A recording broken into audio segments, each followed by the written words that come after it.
once again, it was great being with the guys this morning, and certainly looking forward to this week and getting a chance to play in this game.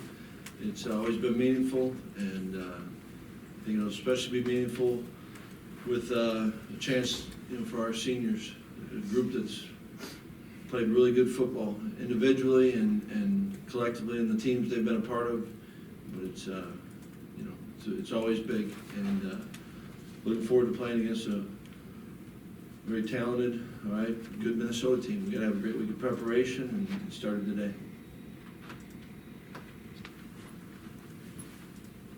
Well, one of the seniors is Alec Eagle. He's been a pretty versatile guy for you over his career. What has stood out most about how he's been able to take to the fullback position? Well, I think, first and foremost, he's been a heck of a football player. And, when he first started, it was fullback, it was playing tailback. From the get-go, it was a big part of special teams. And, what I've enjoyed this year, seeing him, I think he's playing his best football. And I've just loved the way he's approached it. He's got great energy every day, and I think he's playing at a really high level as well. But it's been fun to be with him. Really, the whole group has been fun to be a part of it, and certainly Alec he's made the most of the opportunities. And I think one of the reasons guys appreciate him so much is he's truly unselfish. He'll do anything for this team, and has done a ton for this team. I think you were asked about Jack after the game. I'm sure it wasn't a perfect performance, but was it more comfort just from experience? Was it guys helping him by making plays like Danny did as well? Yeah, I think it's a combination of everything. I thought, Jack continued to progress, and he'll never play the perfect game. You strive for it, but and I do think it was, he was better in some things, but I thought he also gave guys a chance to help him, and thought he competed. I thought he saw what was going on. I liked his whole demeanor throughout the game, and so I think, always when you get to play, there's chances to continue to grow, and I thought he took advantage of that and did grow. Sorry, Jason.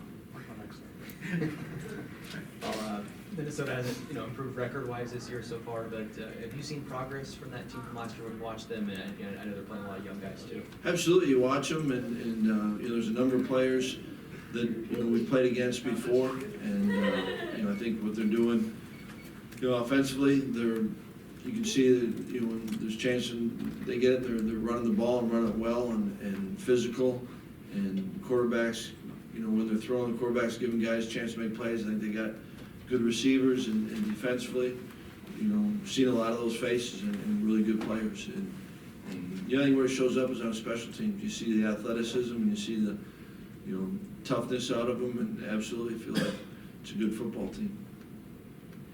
Paul, it's your fourth year here, so obviously for these seniors, most all of them would have played your careers under you.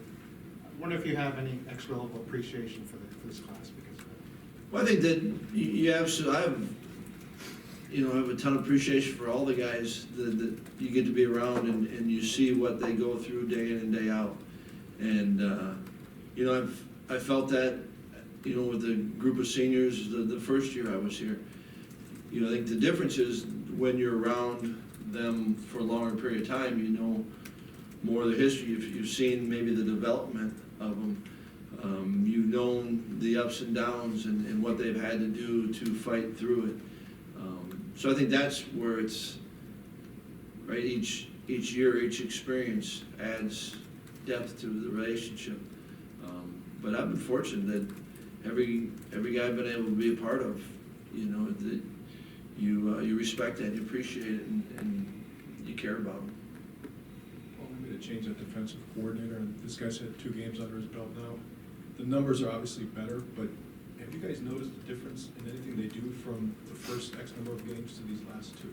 Yeah, and that's always tricky. I've been a part of, on staffs with it, because there is something to what have you installed and what is your base. In this case, your base defense and where your change-ups, and I think where you try to study it is, the timing of it, and are they leaning towards something? Are they getting away from something? And we're you're starting to get a feel for that, and we just gotta continue to keep studying it. What have you noticed though, since he took over, the way their defenses play? Well, I mean, you watch the film and, I thought they've had some games, before where they're playing well too, and certainly, we just watched them, last week, and then you watch them again this week, against Purdue, and the last 2 weeks, I think they've, played two good, in my opinion, two really good football teams and played them well. Well, if I'm not mistaken, I think 7 of the 8 defensive backs listed under 2D are considered underclassmen. Where have you seen that group make the most progress this year? I know obviously it's never going to be perfect, but are there certain things you feel like they've really handled throughout the season? Yeah, I think that, first of all, it's hard to lump them all because they are individuals, right? And so I think they all have done in their own way, done some good things, and certainly they've all had moments where they can learn from them. And, I think that's the growth. If you say what's the biggest growth, is that they're getting the experience and learning from it, and you see them learning and trying to apply it. And so I'd say it's hard to just put it all into one, the group is doing this, because they're all individually they're different. Paul, you were trying to redshirt Jack. Now you have a decision to make.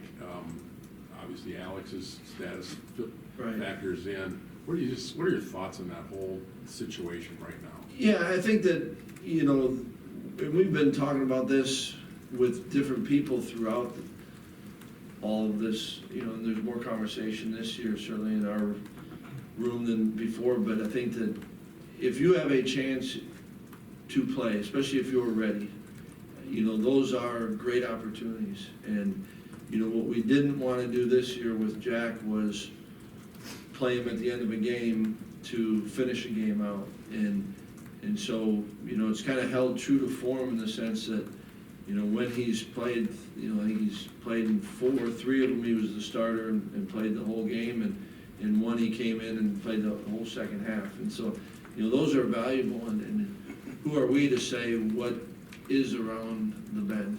So if you can be in those, and that's what, you have conversations with each individual, and even from the beginning of the season, Jack was on board for whatever this team needs, and that's what you appreciate about him and a bunch of the guys. But I think that's how you approach it, if you can get, who's to say what the future is, and if you can get meaningful, which it is, when you're starting a game and you're playing, those are huge experiences, and I think it's what guys work for.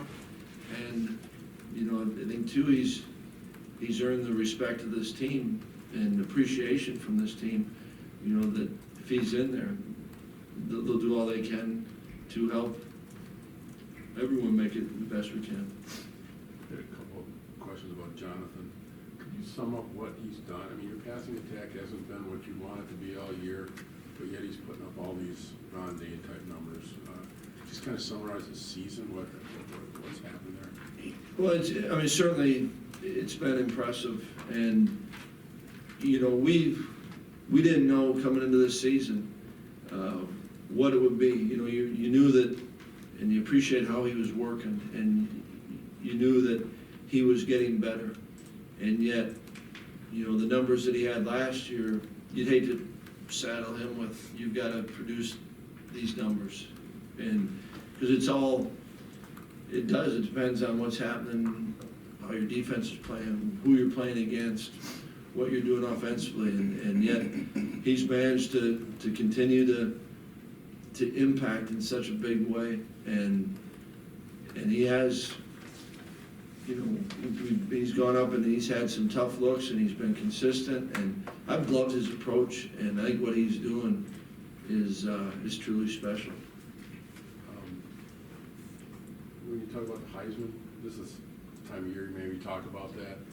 Should he be a candidate? Is he realistically a candidate, kind of the way that Heisman has morphed into a quarterback award and a top 5 team type award? Yeah, and I'd leave all that for a lot of other people that study it and know more, but he's as playing as well as any running back in the country, I would believe and do believe, and I'm glad he's on our team, and yet I love his approach because it has nothing to do with kind of what's in it for him.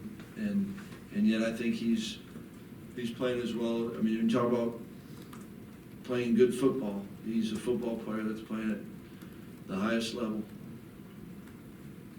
Well, I know Alex was able to get some work in practice last week. Yep.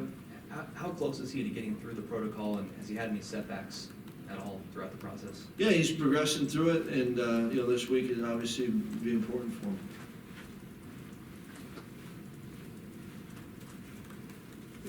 You were asked after the game as well about the pre-snap penalties. Is there anything a coach can do other than just drill it in practice to try to eliminate those?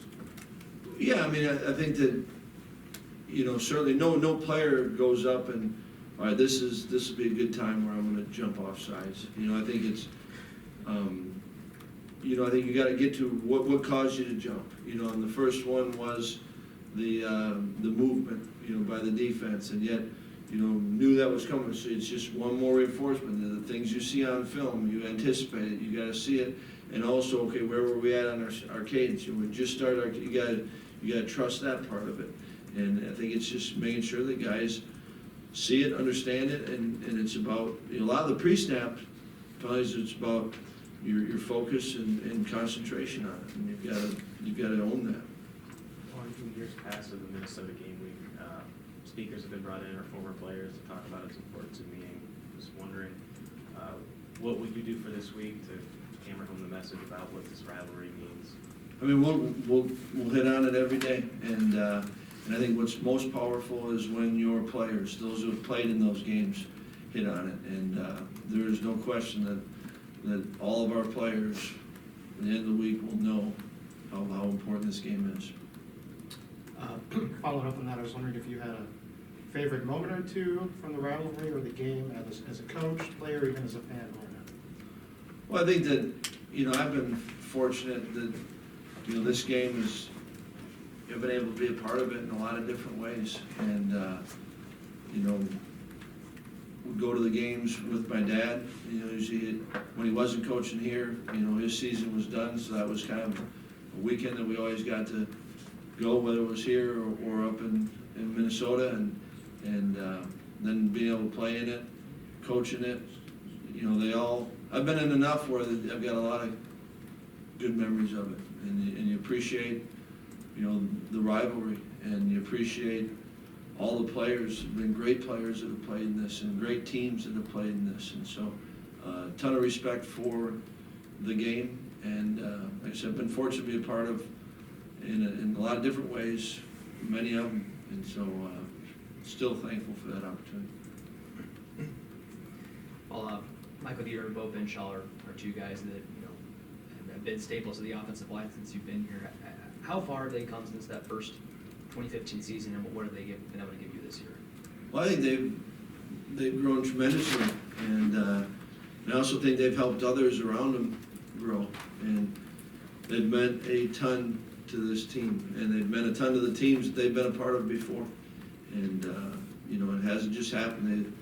They've put a lot of work in, and yet they both have a way of going about it that while they're working incredibly hard, they enjoy it. And they enjoy playing the game. They enjoy the meetings. They enjoy practice. They've got a great approach to it, and I think you all know, and you've seen it, that they've grown tremendously.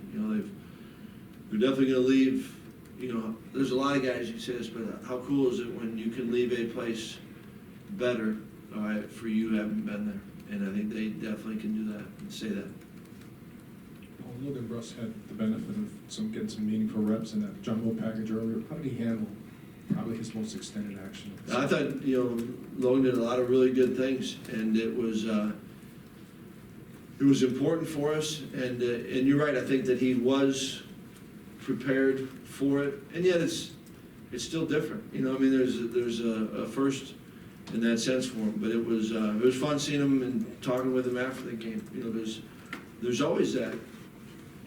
I hope I can get to where I get to start, and then to be able to do it and play well in it, and to contribute to a victory. I think there's a lot of things that he can feel good about as a starting point.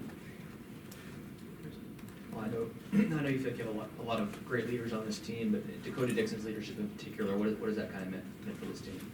Well, Dakota means a ton to this team, and, you know, who he is and the true care that he has for his teammates and for this program and how he goes about his day-to-day. It's truly been special to be able to be around him. And I don't know that words or stories can really put it all into the right context. He's been unbelievable.